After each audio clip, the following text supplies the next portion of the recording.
감사합니다. 말씀 보겠습니다. 말씀은 사사기 17장 1절에서 7절까지의 말씀입니다. 제가 가진 성경은 구약성경 391면에 있습니다. 구약성경 391면 사사기 17장 1절에서 7절까지의 말씀입니다.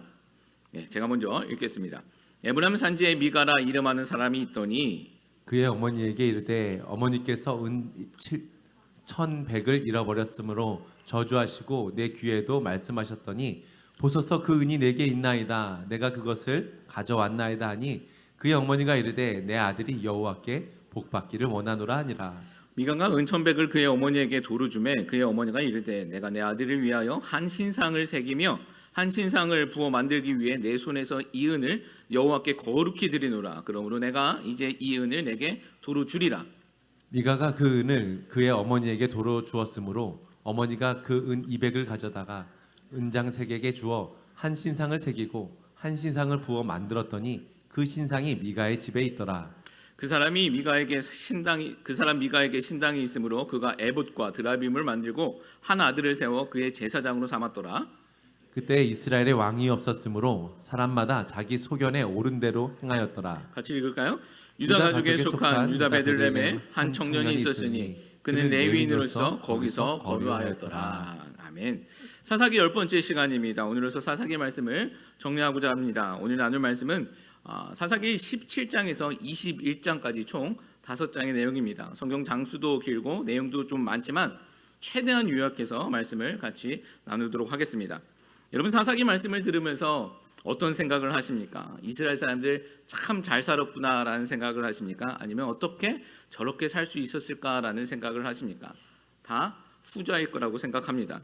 사실 더 우리의 예상을 뒤엎는 것은 이스라엘 백성들은 그렇게 살 수 있었을 것 같지만 적어도 그들을 구원하는 사사들은 다르게 살아야 하지 않을까라는 생각을 해봅니다. 이스라엘이야 그럴 수 있지만 하나님께서 구원자로 불러주시고 또 세워주신 사사들의 모습이야 바른 모습으로 살아가야 하는 것이 아닐까라는 생각을 해보게 된다는 것이죠. 그러나 그들의 모습에는 별반 차이가 없다라는 것을 보게 되었습니다. 아니 더 심각한 모습이 그들 가운데 있었던 것도 보게 되었습니다. 여러분 좀 이해가 되십니까? 저는 어렸을 때 사사들의 이야기를 들으면서 멋진 사사들의 모습을 상상하며 동경해 왔습니다. 그러나 성경을 스스로 읽기 시작했을 때부터 뭔가 내 생각과는 다르다는 것을 읽어보며 당황하게 되었죠. 특히 아까도 말씀드린 그 사사들의 모습은 많이 당황스럽게 만들었습니다. 전반부에서 후반부로 지나갈수록 점점점 더 암담해지는 모습을 보면서도 더 그런 생각을 하게 되었습니다. 신학자들은 사사시대를 약 한 350년 정도의 기간이라고 보고 있습니다. 여호수아와 함께 가나안 땅을 정복하고 그 가나안 땅의 정착이 시작되었을 때부터 이스라엘이 공식적으로 왕을 세우고 인간 왕을 세우고 왕정 국가로 세워지기 전까지 그 기간, 그 중간 텀 350년의 기간을 사사시대로 보는 것입니다. 여러분 가나안 땅이 어떤 땅입니까? 이스라엘이 자기 능력으로 자기 힘으로 찾은 땅 아니죠. 하나님이 이집트에 노예되었던 자들을 이끌고 나오셔서 집어 넣어주신 땅이 바로 가나안 땅입니다. 우리가 구약 그 성경 읽기 본문이 지금 출애굽기서를 읽고 있는데요. 그 내용이 바로 그 내용들입니다. 가나안 땅에 들어가기까지 수많은 기적들을 그들은 경험했습니다. 유월절을 경험했고 홍해를 건넜고 만나와 메추라기를 40년 동안 먹었고 구름 기둥과 불 기둥으로 인도당하여 들어오게 된 땅이 바로 가나안 땅입니다. 사실 그 과정 속에서 인간이 행했었던 거라는 것은 때때마다 하나님 원망한 것밖에 없습니다. 그런데 그런 그들을 하나님은 가나안 땅에 집어넣어 주시죠. 왜일까요? 바로 약속 때문입니다. 어떤 약속이요? 아브라함에게 하신 그 약속 때문입니다. 민족과 나라를 세우시겠다고 말씀하신 그 약속 때문에 하나님께서는 그들을 가나안 땅으로 인도하셨다라는 것이죠. 하나님께서는 아브라함에게 시행하신 그 약속하신 그 언약을 시행하시기 위해 신실하게 일하셨던 것이죠. 자, 그러면 그렇게 하나님이 약속을 이루셨고 또 그 신실함 때문에 가나안 땅에 들어가게 된 이스라엘, 그 땅 가운데서 감사함으로 잘 살아야 하는 것이 맞죠. 그러나 우리가 사사시대를 나누어 보았듯이 그렇지 못했습니다. 적어도 그 땅에 들어가서는 잘 살아야 되는 것이 아닐까라는 생각을 우리는 해보지만 아니 처음에는 좀 부족했더라도 시간이 지나면 좀 더 나아지는 모습이 그 가운데 보여야 될 것 같은데, 그러나 사사시대에는 뒤로 갈수록 그 상태가 점점점 더 심각해지는 것을 보게 됩니다. 이유가 무엇일까요? 그 이유가 바로 오늘 본문 말씀 가운데 있다라는 것입니다. 17장과 21장에는요 크게 두 가지 사건이 등장합니다. 편하게 이 두 가지 사건을 부록이라고도 말하고 있습니다. 사사기의 부록이다라고도 이야기합니다. 이 두 사건은 사사기서의 뒷부분에 위치하고 있지만 시간상으로는 사사기 초반이나 중반 쯤에 있었던 일로 해석되어집니다.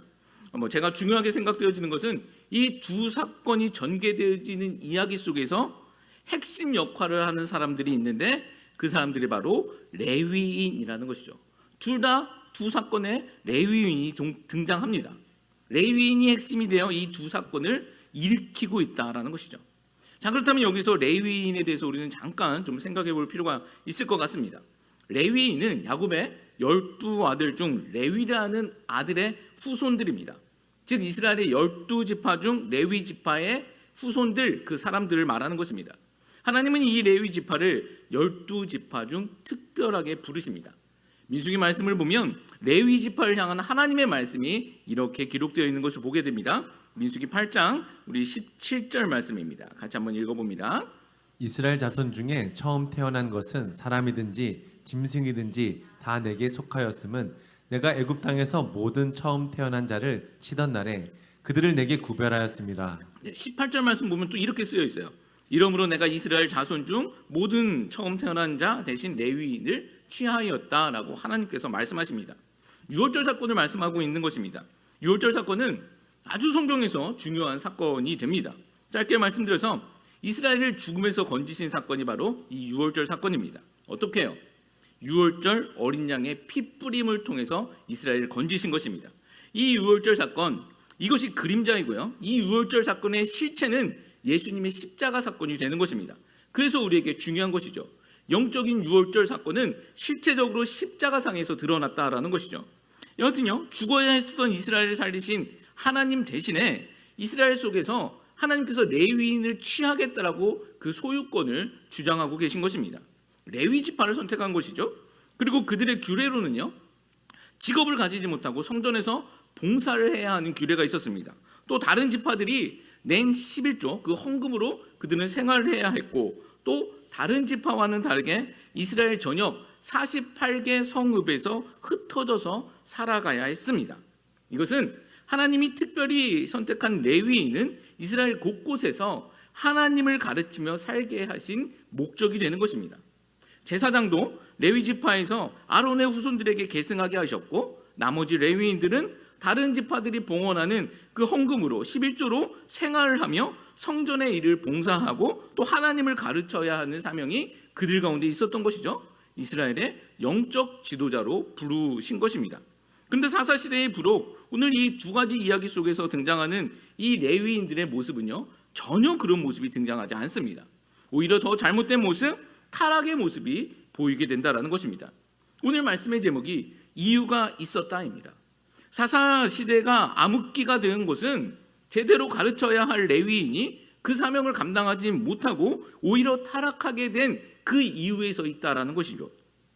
계속 말씀드리자면 사사기의 영적 흐름은 이스라엘의 왕이 없으므로 사람이 각각 그 소견에 옳은 대로 행하였다입니다. 이스라엘 곳곳에서 이스라엘을 바르게 인도해야 할 레위인조차 자기 소견의 그 옳은 대로 행하였기 때문에 사사시대가 절망으로밖에 흐를 수 없는 이유가 되었다라는 것이죠. 다른 사람들은 고사하고 지금 레위인들조차 자기 소견에 옳은 대로 살았기 때문에 사사시대가 절망 가운데 점점점 더 빠져들게 되어졌다라는 것입니다. 서두가 길었습니다. 오늘 이 두 가지 사건을 통해서 내리막으로 끌고 가는 그 레위인의 모습을 살펴볼 것이고요, 자기 옳은 소견대로 살아가는 시대 속에서 사람들이 찾고 있는 성공과 정의가 무엇인지를 살펴보기를 원합니다. 오늘도 소망하는 것은요, 오늘 선포되는 이 말씀 속에서 하나님의 일하심이 발견되어지길 소망하고요, 아멘. 오늘 선포되어지는 말씀 속에서 오늘 살아가는 나의 모습이 정직하게 드러나기를 주님의 이름으로 축복합니다. 아멘. 첫 번째 레위인이 등장합니다. 성공은 무엇인가? 첫 번째 레위인의 질문, 성공은 무엇인가라는 질문입니다. 우리 17장 1절에서 6절까지의 말씀을 다시 한번 읽어볼게요. 다시 한번 읽어봅니다. 시작. 에브라임 산지에 미가라 이름하는 사람이 있더니 그의 어머니에게 이르되 어머니께서 은 1,100을 잃어버렸으므로 저주하시고 내 귀에도 말씀하셨더니 보소서 그 은이 내게 있나이다. 내가 그것을 가졌나이다 하니 그의 어머니가 이르되 내 아들이 여호와께 복받기를 원하노라 하니라. 미가가 은 1,100을 그의 어머니에게 도로 주매 그의 어머니가 이르되 내가 내 아들을 위하여 한 신상을 새기며 한 신상을 부어 만들기 위해 내 손에서 이 은을 여호와께 거룩히 드리노라. 그러므로 내가 이제 이 은을 내게 도로 주리라. 미가가 그 은을 그의 어머니에게 도로 주었으므로 어머니가 그 은 200을 가져다가 은잔색에게 주어 한 신상을 새기고 한 신상을 부어 만들었더니 그 신상이 미가의 집에 있더라. 그 사람 미가에게 신당이 있으므로 그가 에봇과 드라빔을 만들고 한 아들을 세워 그의 제사장으로 삼았더라. 그때 이스라엘에 왕이 없었으므로 사람마다 자기 소견에 옳은 대로 행하였더라. 예, 에브라임 산지에 미가라는 사람이 등장하고 있는 것입니다. 에브라임 하면 사사기를 통해서 알게 되어지는 것, 긍정적인 것보다 부정적인 이미지가 더 많은 지파였죠. 이번에도 뭔가 좀 좋지 않은 예감이 있습니다. 미가가 어머니의 돈 은 1,100개를 훔친 것입니다. 은 1,100개면 지난 삼손 시간에서도 나왔었던 액수인데요. 노동자의 평균값 약 한 20년치 연봉이 된다고 합니다. 그냥 단순 계산으로 1년치 연봉 5만 불이라고 하면 한 100만 불 정도 되어지는 큰 액수입니다. 무슨 생각인지 몰라도 그것을 훔쳤고, 또 우리는 이 사건을 통해서 그 집이 좀 부자였다라는 것을 알 수 있죠. 이 엄마가 훔쳐간 사람을 저주하자 이 미가가 엄마에게 그 돈을 돌려줍니다. 그래서 엄마가 하는 말이 2절이죠. 2절 보면 아들이 여호와께 복받기를 원한다라고 말하고 있습니다. 아마 저주했던 것이 미안했든지 그 저주가 아들에게 돌아갈 것이 두려웠었던지 하나님께 복받기를 원한다라고 그 저주를 취소하고 있는 것입니다. 그런데 그 엄마의 다음 행동은 아주 당황스럽게 만듭니다. 3절을 보면 아들을 위해서 한 신상을 만들겠다라는 것입니다. 여호와께 복받기를 원한다고 하면서 그 아들을 위해 신상을 만들겠다라는 거죠. 신상이라고 하면 우상밖에 없습니다. 우상 만들겠다라는 것입니다. 그리고 그 신상을 심지어 여호와께 거룩하게 드리겠다라고 말을 하고 있습니다. 여러분 좀 이해가 되십니까? 하나님께 복을 이야기하면서 하나님께 복 받을 걸 기대하면서 우상 만들고 그것을 하나님께 드리겠다라는 것입니다. 거룩하게 드리겠다라는 것이죠. 이것은 보면요, 복 받기 위해서는 딴 거 아무것도 상관없다라는 것입니다. 그것이 우상이든 하나님이든 아무 상관없이 복 받는 거에만 초점이 되고 살아가고 있는 그들의 모습이었다라는 것이죠. 그런데 5절 말씀을 보면 더 가관입니다. 아들 미가 집에는 신당이 있었습니다. 개인 신당이에요. 우상 예배 처소가 그 집 가운데 있었습니다. 그곳에 신당 말고도 에봇과 드라빔, 점을 치는 도구들도 있었습니다. 그것들을 두고 자기 아들을 제사장으로 삼았다라고 이야기를 합니다. 신당을 받아서 그 신당 안에 신상을 받아서 신당 안을 채우고요, 자기 아들 한 명을 제사장으로 세웠다라는 것입니다. 여러분 이게 다른 나라 이야기가 아닙니다. 이스라엘 이야기입니다. 여러분 어떻게 우리는 이것을 이해해야 할까요? 이 부분을 성경은 친절하게 대답하고 있죠. 6절에서 이렇게 말하고 있습니다. 그때에는 이스라엘의 왕이 없으므로 사람마다 자기 소견에 옳은 대로 행하였더라. 자기 옳은 소견대로 행했다라는 것이죠. 우상과 하나님을 섞어가면서 자기의 소견에 옳다고 생각하니 그렇게 살았다라는 것입니다. 섞어가면서 살은 것입니다.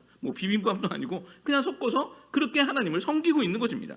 하나님이 왕이 되셔서 하나님의 기준으로 살아가야 하는데 자기가 기준이 되어서 자기 멋대로 살아가고 있는 인간의 단편적인 모습을 보이고 있는 것이죠. 사실 이것이 선악과를 선택한 인간의 본 모습이기도 합니다. 우리 담임 목사님께서 종종 말씀하시듯이 인간이 왕이 되어서 인간이 주인이 되어서 살아가는 모습이 바로 이런 모습이라는 것이죠.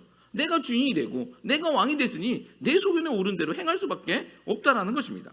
그런데 여러분, 내가 주인이 되고 내가 왕이 되면 정말 행복하게 살아갈 수 있을까요?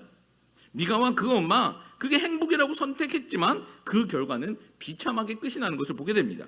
이 뒤에 나오는 사건들 모두가 다 그렇습니다.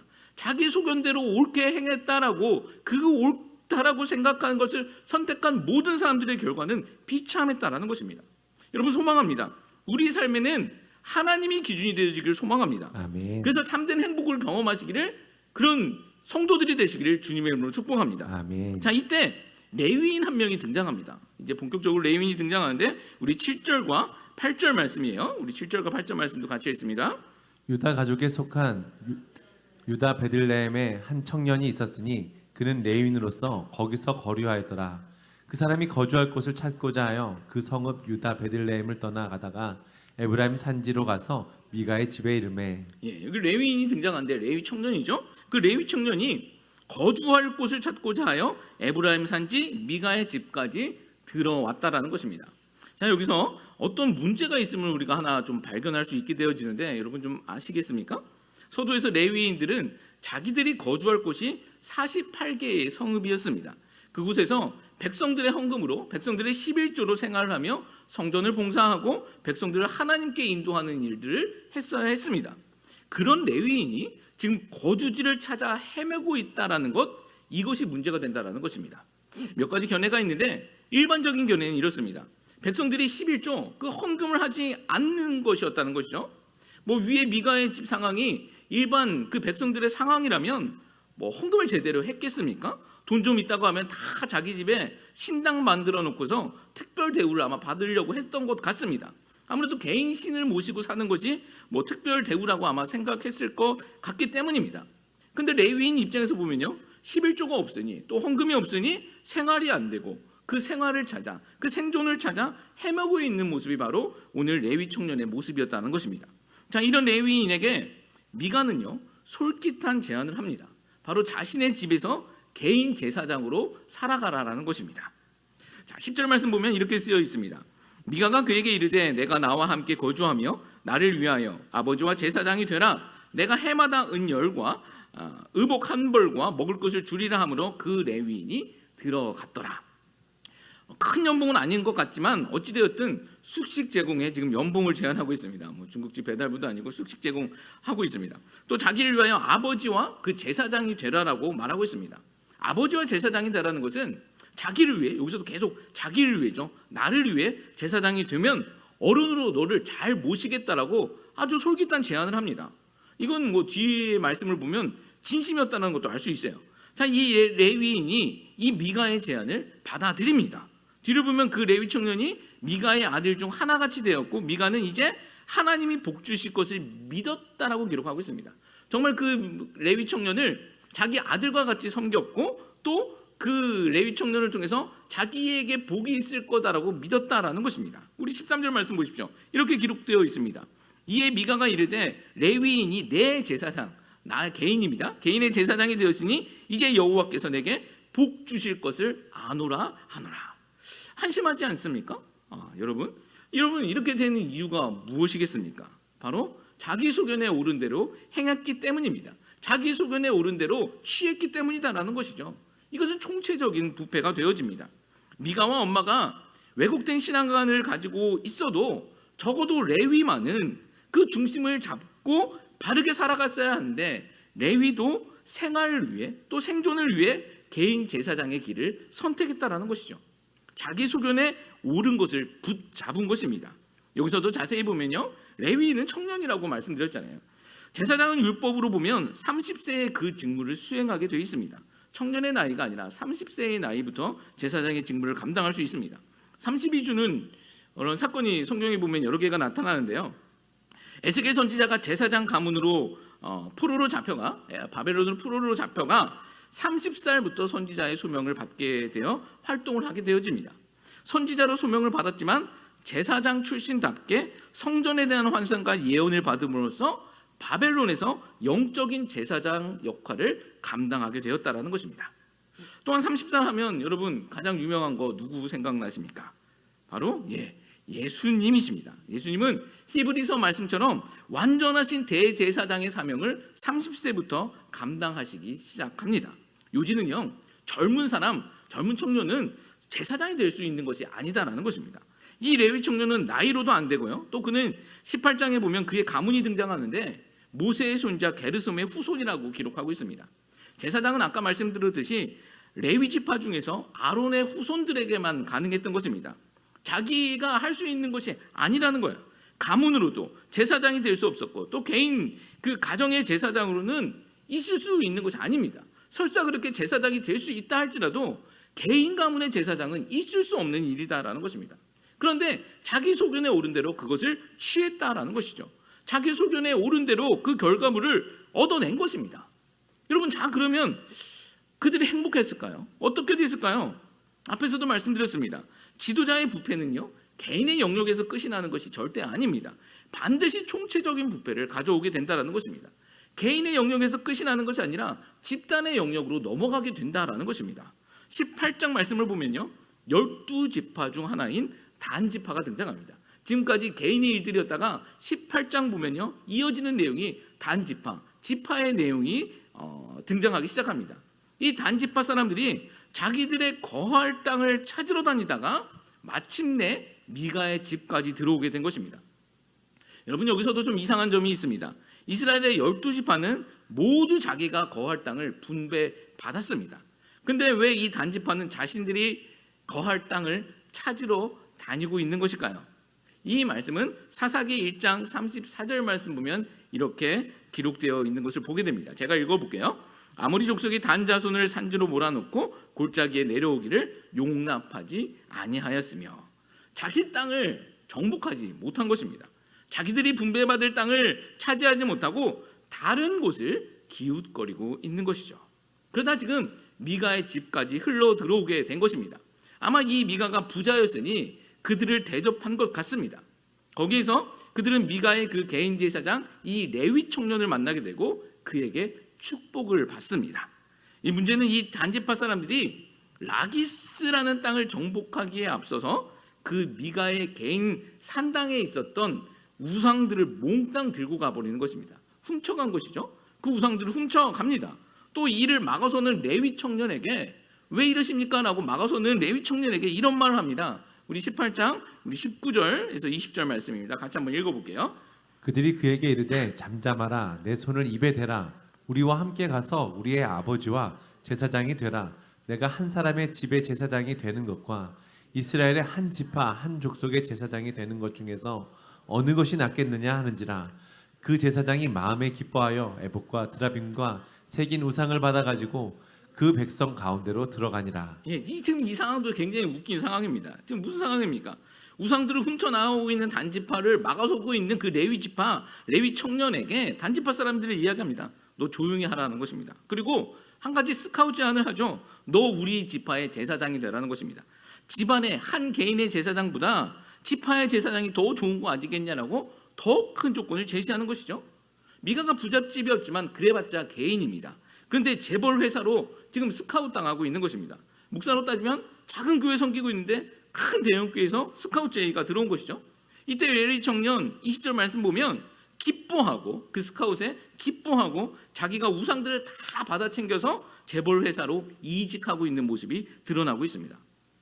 레위 청년, 자기가 떠돌이 생활할 때 그래도 미가가 숙식을 제공하면서 아들같이 섬겼건만 자신의 이익을 위해서 그런 것 전혀 생각하지 아니하고 꺼림없이 떠납니다.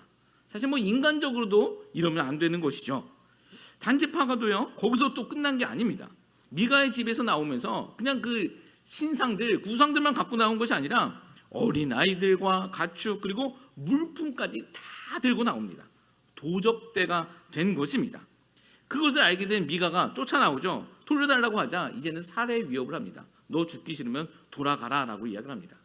그리고 그 단지파는요, 계획대로 아기스라는 땅에 들어가 그 땅에 살아가고 있는 사람들을 다 진멸해 버립니다. 모두 다 불질러서 없애버립니다. 여기서 그들이 아기스 땅에 행한 진멸은요, 하나님이 여호수아에게 명령하신 하나님의 전쟁 헤렘이라고 하는 것과 같은 표현으로 기록되어 있습니다. 진멸시켰다라는 것입니다.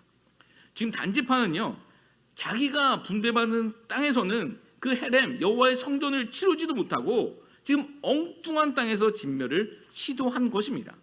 근데 결과적으로 그들은요, 그 좋은 땅 라기스를 차지하고 그 땅을 단이라고 불렀습니다. 그 뒤로 쭉 나오는 그 이스라엘의 지명 가운데 단이라고 부르는 땅이 북쪽에 있는 땅이 이 땅입니다. 여기서 우리가 알아야 할 것 무엇이겠습니까? 무엇이 성공이고 무엇이 능력인가라는 질문입니다. 레위 청년은요 개인 가정의 제사장에서 한 지파의 제사장으로 성공을 했습니다. 크게 스카우트 당했습니다. 또 단지파는요 좋은 땅을 성공적으로 차지하게 됩니다. 세상 눈으로 보면 분명 성공이고 능력입니다. 더 많은 것을 가졌고 더 좋은 것을 누리게 되었기 때문입니다. 그러나 우리가 분명히 알아야 할 것은 하나님 없는 성공은 성공도 또 능력도 아니다라는 사실입니다. 단지파는요 나중에 요한계시록에 보면요 그 지파를 계수할 때 그 이름조차 나오지 않습니다. 하나님 없는 성공은 하나님 없는 능력은요 성공이 아니더라는 것입니다. 자, 그러면 하나님 앞에서의 성공, 그 능력은 무엇일까요? 성경이 말하고 있는 성공과 능력은 무엇일까요? 오늘 성경 읽기 구약 성경 본문이요 오늘 새벽 본문이 출애굽기 18장 말씀이었는데요 이 말씀 가운데 우리는 그 답을 찾아볼 수 있습니다. 우리 18장 출애굽기 18장 21절 말씀입니다. 같이 읽습니다. 너는 또 온 백성 가운데서 능력 있는 사람들 곧 하나님을 두려워하며 진실하며 불의한 이익을 미워하는 자를 살펴서 백성 위에 세워 천부장과 백부장과 50부장과 10부장을 삼아. 지금 이드로가 모세의 장인 이드로가 모세에게 권면하는 내용입니다. 모세가 리더로서 재판관의 역할도 감당해야 했지만 그 200만 명의 송사를 처리하는 것은 무리였기 때문에 이드로가 지혜를 내놓는 것입니다. 그 지혜가 무엇입니까? 너는 또 온 백성 가운데 능력 있는 사람들 곧 하나님을 두려워하며 진실하며 불의한 이익을 미워하는 자를 살펴서 백성 위에 세워 천부장과 백부장과 50부장과 10부장을 삼으라 하는 것이죠. 천부장, 50부장, 백부장, 10부장을 참모진으로 세워서 큰 일은 네가 하고 작은 일들을 그들에게 맡기라는 것입니다. 여기 부장이라는 개념이 처음 등장하는 거예요. 우리는 2부장, 김부장밖에 모르지만 지금 성경에는 이 천부장, 백부장, 50부장, 10부장을 참모진으로 세우라는 조직의 그 중간 관리책을 세우라라는 그 지혜의 권면에 말씀이 있는 것입니다. 그런데 그들의 자격이 뭐냐라는 거예요. 그 부장들의 자격이 무엇이냐? 그 능력 있는 사람이어야 되는데 그 능력 있는 사람의 첫 번째 조건이 무엇입니까? 하나님을 두려워하는 자들이라는 것입니다. 그리고 진실하며 불의한 이익을 미워하는 자라는 것이죠. 우리 생각에는 똘똘한 사람이 능력 있는 것 같고 말 잘하는 사람이 능력 있는 것 같고 외모가 출중한 사람이 능력 있는 것 같은데 지금 성경에서 말하고 있는 능력은요 하나님을 두려워하는 자라는 것입니다. 그리고 진실되고 불의한 이익을 미워하는 자라는 것이죠. 여러분 오늘 본문에서 미가도 그렇고 레위 청년도 그렇고 단지파도 그렇고 누구 하나 하나님 두려워하는 사람이 있었습니까? 하나님 두려워하면 지금 이렇게 살았겠습니까? 지금 진실된 사람이 있나요? 다 거짓말합니다. 또 불의한 이익을 미워하는 사람이 있었습니까? 그게 불의한 이익이든 뭐든 상관없이 나에게 이익이 되면 그거 선택한 게 이들이었다라는 것입니다. 여러분 세상은요 어떻게든 가진 사람을 성공한 사람이라고 말하고 또 능력 있는 사람이라고 이야기합니다. 그러나 성경은요 하나님을 두려워하는 사람을 능력 있다라고 말한다는 것입니다. 세상은 불의한 이익을 가진 사람들, 그 불의한 이익이라도 다 가진 사람을 능력 있다라고 하지만 그러나 성경은 진실되고 불의한 이익을 미워하는 자가 능력 있다고 말한다는 것입니다. 여러분 이렇게 성경대로 능력 있는 자로 살아간다면 세상에서 손가락질 받을 수도 있어요.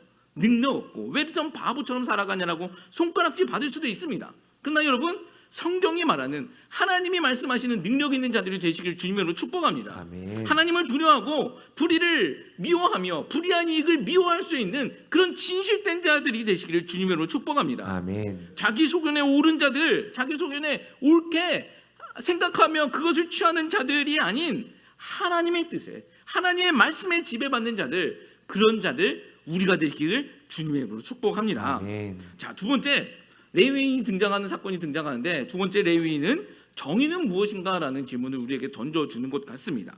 자, 19장서부터 21장까지 나오는 두 번째 이야기는요 사실 그 앞장에 나오고 있는 그 이야기보다 우리를 더 당혹스럽게 만듭니다.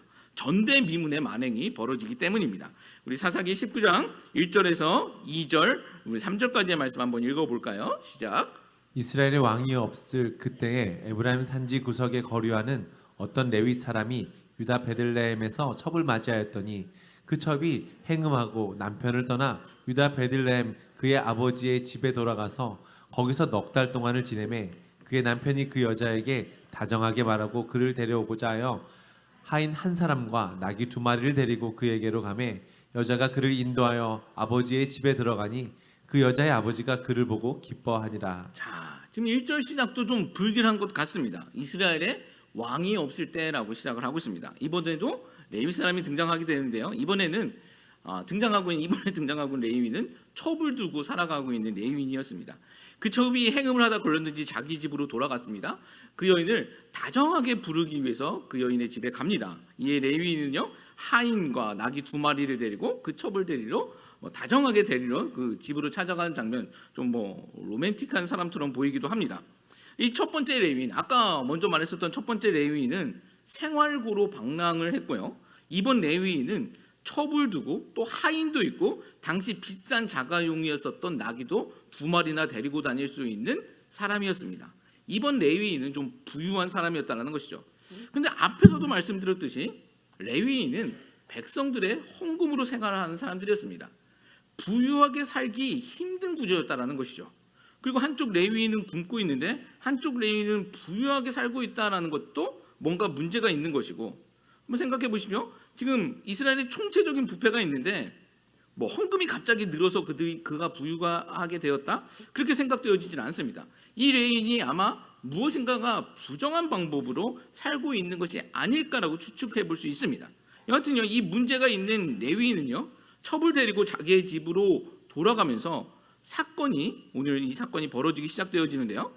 베냐민 지파가 다스리는 그 기브아라는 땅에서 하루를 머물게 됩니다. 그곳에서 한 노인을 만나 대접을 받게 됩니다. 그때 그 성읍에, 그 기브아 땅에 있는 성읍의 불량배들이 그 집을 애워쌉니다. 그리고 하는 말이 레위인 내놓으라는 것입니다. 자기들과 관계를 가질 테니 레위인 내놓으라고 협박을 하고 있습니다. 여러분, 이게 무슨 의미인지 아시죠? 소돔과 고모라의 땅에 있었던 그 음란한 모습과 똑같은 것입니다. 그 남자 내놓으라는 것입니다. 자기들이 즐길 테니 내놓으라는 것이죠. 이거는 그냥 동성연애가 아니라 집단적인 폭력입니다. 그냥도 아니죠. 아주 참혹한 일을 지금 계획하고 있는 것입니다. 이게 지금 이방 땅 이야기가 아닙니다. 베냐민 지파 땅, 그 이스라엘 땅에서 일어나고 있는 정말 가증한 일들이라는 것이죠. 여러분, 이때 이 레위인의 반응은 어땠을까요? 이때 레위인의 반응은 25절 말씀이에요. 25절 말씀 보면 이렇게 기록하고 있어요. 읽어봅니다. 무리가 듣지 아니하므로 그 사람이 자기 첩을 붙잡아 그들에게 밖으로 끌어내매 그들이 그 여자와 관계하였고 밤새도록 그 여자를 능욕하다가 새벽 미명에 놓은지라. 그럼 노인이 말려놨는데요, 그 불량배들이 듣지 않습니다. 그 말림을 듣지 않자, 자 25절 보시죠. 무리가 듣지 아니하므로 그 사람이라는 것은 레위인입니다. 그 레위인이 자기 첩을 붙잡아서 그들에게 밖으로 끌어냈다라는 것입니다. 강제적으로 여자가 자진해서 나가는 거 아니잖아요. 끌어낸 것입니다. 아까 자기 첩 다정한 말로 나귀 데리고 갔었던 그 레위인이 지금은 강제적으로 자기 살기 위해서 끌어낸 것이죠. 불량배들에게 던져진 여자, 상상하기도 어려운 일들을 경험하게 되어집니다. 근데 그 여자를 던져준 이 레위인의 반응이요, 하이에나 같은 그 무리들에게 그 자신의 여자를 던져준 그 레위인의 다음 반응도 더 놀랍습니다. 아침에 일어나서요, 길을 떠나고자 문을 연 것입니다. 지금 여자가 어떻게 되었는지는 안중에도 없고 날이 새자마자 빨리 지금 그 집을 떠나겠다라고 문을 열고 나가는 그 중간에 여자의 시신을 보게 된 것이죠. 여자의 시신 문 앞에 쓰러져 있었고, 성경은 이 상황을 아주 적나라하게 묘사하고 있는데, 여자가 밤새도록 폭행을 당하고 그래도 지금 자기 남자라고 그 집까지 기어와서 죽은 것입니다. 지금 같으면 뉴스 헤드라인에 나올 만한 아주 잔혹한 일이 벌어진 것입니다. 그 시체를 본 레위인은요, 그 여자의 시체를 나귀에 싣고 자기 집으로 가져갑니다. 그리고 그 여자의 시체를 12막 토막을 내버립니다. 12덩이 토막을 내버립니다. 그리고 한 지파, 그 12지파에게 한 덩어리씩 보냅니다. 여러분, 이런 상황 우리 이해할 수 없는 것이지 않습니까? 이게 당시에도 꽤 끔찍한 일이었던 것입니다. 이 일로 인해요, 이스라엘의 총회가 열리게 됩니다. 너무 잔혹한 사건이었기 때문에 이스라엘의 총회가 열리게 되어집니다. 기브아의 범죄자들과 그들을 보호하고 있는 베냐민 지파를 응징하기 위해 칼을 빼는 보병만 40만 명 모이게 됩니다. 여러분, 출애굽할 때 60만 명 장정 나왔는데 40만 명이 지금 군사로 선 겁니다.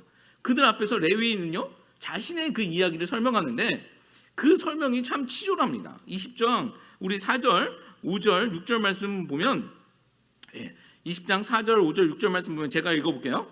레위 사람 곧 죽임을 당한 여인의 남편이 대답하여 이르되 내가 내 첩과 더불어 베냐민 속에 기브아의 유슈가로 갔더니 기브아 사람들이 나를 치러 일어나서 밤에 내가 묵고 있던 집을 에워싸고 나를 죽이려 하고 내 첩을 욕베어 그를 죽게 한지라. 내가 내 첩의 시체를 거두어 쪼개서 이스라엘의 기업의 온 땅에 보냈나니 이는 그들이 이스라엘 중에서 음행과 망령된 일을 행하였기 때문이라. 레위인은 자초지정을 말합니다. 그런데 그 내용을 보면요, 자기의 그 치졸함, 자기의 야비함은 쏙 빠져놓고 쏙 빼놓고 이야기를 합니다. 물론 그가 피해를 보고 입은 것은 맞지만 자기의 부끄러움은 다 숨기고 이야기를 하는 거죠. 우리도 그럴 때 있지 않습니까? 과장과 축소로 나의 약점을 이렇게 숨길 때들이 있잖아요. 특히 뭐 간증할 때도 그런 모습들이 등장할 수 있는데요. 어찌됐든 이 일로 인해 이스라엘에는요, 큰 내전이 생기게 됩니다. 총 3번의 전투가 11지파와 베냐민 지파 사이에서 벌어지게 됩니다.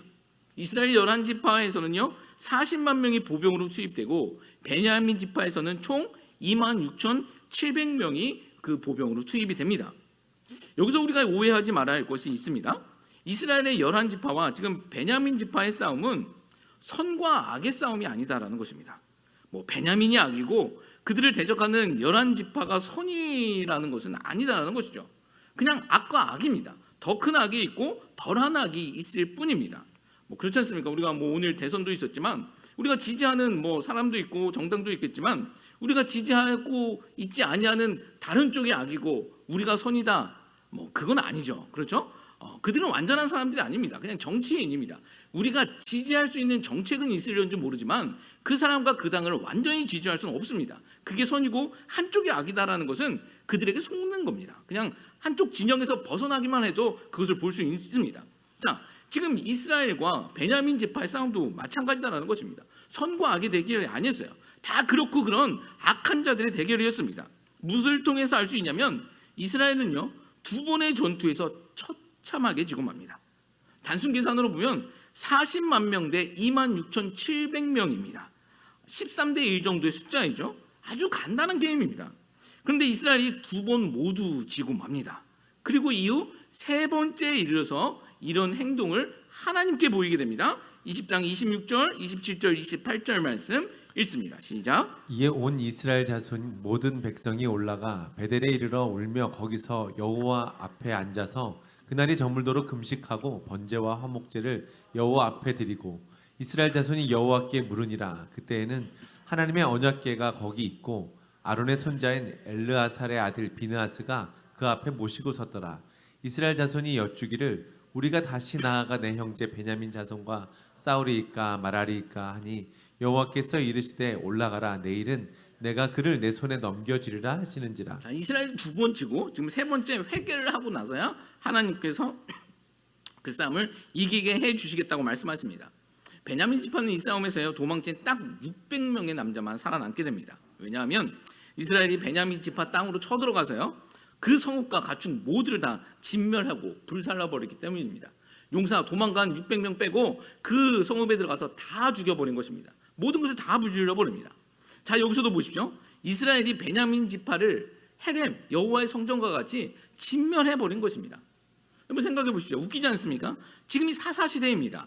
40만 명이나 되는 엄청난 숫자가 모인 것입니다.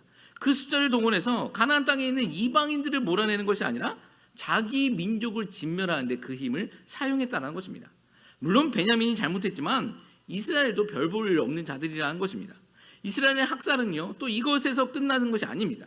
베냐민 지파가 다 없어질 것을 나중에야 생각해내고요 도망간 600명을 위해서 그 600명의 남자들을 위해서 여자들을 주기로 결정을 합니다. 베냐민 지파를 다시 유지시키고자 결정을 합니다. 뭐 늦게라도 그런 민족을 생각했으니 괜찮은 것 같지만 그 방법이 아주 악랄합니다. 우리 사사기 21장 10절 말씀 보면 회중이 큰 용사 12,000명을 그리로 보내매 그들에게 명령하여 이르되 가서 야베스 길앗 주민과 부녀 어린아이를 칼날로 다 치라. 너희가 행할 일은 모든 남자 및 남자와 잔여자를 진멸하여 바칠 것이라 하였더라. 여호와의 총회에 참석하지 못한 것 야베스 길앗 사람들 잘못이지만 지금 이스라엘 백성들은 그들을 아예 또 다 진멸해버린 것입니다. 어린아이까지 다 죽입니다. 이 사람들도 이스라엘 사람입니다. 근데 그 성을 진멸해버리고 1,400명을 납치해서 베냐민 지파의 도망자들에게 준 것이죠. 또 한 번 하렘을 자기 민족에게 시행한 것입니다. 우리는 사사기서를 읽어와서 알고 있지만 이스라엘은요, 자기들의 유익을 위해 그 가나안 백성들을 다 죽이지 않았습니다. 몰아내지도 않았습니다. 그런 그들이 자신들의 이익과 상관이 없자 자신들의 민족들에게는 정의라는 명분을 사용하여 복수했다라는 것이죠. 여러분, 이게 인간의 모습이라고 생각되어집니다. 그리고 지금 아직도 200명의 그 베냐민 남자들이 결혼을 하지 못하자 이번에는 이들이 다른 계획을 세웁니다. 우리 사사기 21장 19절, 20절, 21절 말씀인데요. 제가 읽어볼게요. 이르되 보라, 베델 북쪽 르보나 남쪽 베델에서 세겜으로 올라가는 큰 길 동쪽 실로에 매년 여호와의 명절이 있도다 하고 베냐민 자손에게 명령하여 이르되 가서 포도원에 숨었다가 보다가 실로의 여자들이 춤을 추러 나오거든 너희는 포도원에 나와서 실로의 딸 중에 각각 하나를 붙들어 가지고 자기의 아내를 삼아 베냐민 땅으로 돌아가라. 실로라는 지역에 가서 여호와의 명절을 지키고 있는 처녀들을 납치해서 돌아가라는 것입니다. 여러분, 여호와의 명절을 지키고 있는 사람들입니다. 예배 드리고 오는 그 여자들을 납치해서 돌아가라는 거죠. 여러분, 어떻게 이럴 수 있을까요? 이스라엘은 강제로 야베스 길리앗 주민들을 학살하고 처녀 400명을 납치합니다. 또 여호와의 명절을 지키고자 했었던 실로의 처녀 200명을 납치하라고 조정한 것입니다. 법적인 용어로 납치 교사를 한 거죠. 모두 이스라엘에서 벌어진 일들이라는 것입니다. 자, 사사기 마지막은요, 이렇게 마무리를 하고 있습니다. 사사기 21장 25절 말씀이에요. 그들의 행동에 대한 문제의 원인이죠. 사사기 21장 25절 말씀 보면 그때 이스라엘의 왕이 없으므로 사람이 각기 자기의 소견에 옳은 대로 행하였더라. 이렇게 사사기는 끝이 난다는 것입니다. 여기서 우리가 생각해야 할 것, 정의는 무엇인가입니다. 레위인과 이스라엘은 베냐민과 기브아 사람들을 향해 정의를 구현한 것일까요? 그들이 잘못했으니 정의를 시행해서 벌을 준 것일까요? 세상은 그것을 정의라고 말할 수도 있습니다. 그런데 세상이 말하는 정의는 굉장히 상대적입니다. 지금 우크라이나 전쟁이 벌어지고 있지만 러시아는요, 그 침략한 러시아는 자신들의 행위를 정의라고 믿고 있습니다. 지정학적 위치 속에서 러시아와 맞대고 있는 우크라이나가 서방 지역인 그 나토에 연합되어진다는 것, 자기들에겐 악이고 그것을 응징하는 것이 정의라는 명분이 그들 가운데 있다는 것이죠. 세상에서 정의라는 개념은 굉장히 상대적인 것입니다. 모든 역사의 전쟁도 그렇지 않습니까? 자기들이 생각하면 정의다라는 것입니다. 그러면 성경에서 말하는 정의는 무엇일까요? 구약에서 정의라는 단어는요, 한 200번 정도 이상 나오는데요. 신학적으로 보면 정의는 인간이 하나님의 성품을 반사하는 것입니다. 하나님의 성품을 반사하는 것, 하나님의 성품을 드러내는 것이다라는 것이죠. 신약으로 보면 이것은 성령의 열매를 맺게 된다라는 것입니다. 그리고 지금 사랑을 기반으로 사람을 공평하게 대하는 것, 정의의 개념이다라는 것이죠. 여러분, 이렇게 보았을 때 자신의 반성 하나 없는 레위인, 그리고 정작 외부 대적에는 꼼짝하지 못하다가 상대적으로 힘없어 보이는 베냐민에게 분노를 쏟아버린 이스라엘, 또 자신의 잘못을 덮기 위해 학살극을 벌여 여자들을 납치한 이스라엘, 어느 하나 정의 가지고 살아가지 못한 사람들이라는 것이죠. 그냥 그들도 자신의 소견에 옳은 대로 살아간 것뿐이다라는 것입니다. 여러분, 우리도 그럴 때 있지 않습니까? 결국 자기의 소견에 옳은 대로 행하고 있으면서 기가 막히게 하나님의 뜻인 양 포장할 때 있지 않냐라는 것이죠. 사실 여러분, 우리에겐 다 그런 능력이 있습니다. 저도 기가 막히게 포장 잘할 수 있는 능력이 있습니다. 때로는 그 능력 때문에 저도 속아 넘습니다. 여러분, 그러나 소망합니다. 하나님의 뜻 앞에서 우리가 정직하게 살아가길 주님의 이름으로 축복합니다. 아멘. 여러분, 하나님의 뜻 앞에서, 하나님의 말씀 앞에서 우리가 정직하게 살아가야 한다는 것입니다. 말씀을 정리합니다. 오늘 말씀의 제목, 이유가 있다랍니다.